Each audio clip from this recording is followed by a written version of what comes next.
மலைகள் தாண்டி, பல ஆறுகள் கடல்கள் தாண்டி, பல்லாயிரக்கணக்கான மைல்கள் தாண்டி அந்த இறைவனை தரிசிக்கிறதுக்காக நாடுகள் கண்டங்கள் எல்லாம் தாண்டி போகிறோம்.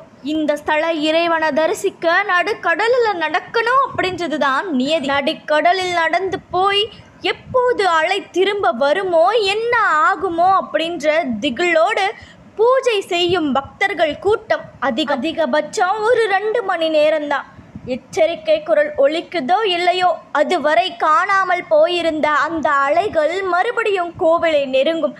நம்மை கடற்கரை நோக்கி ஓடவிடும்.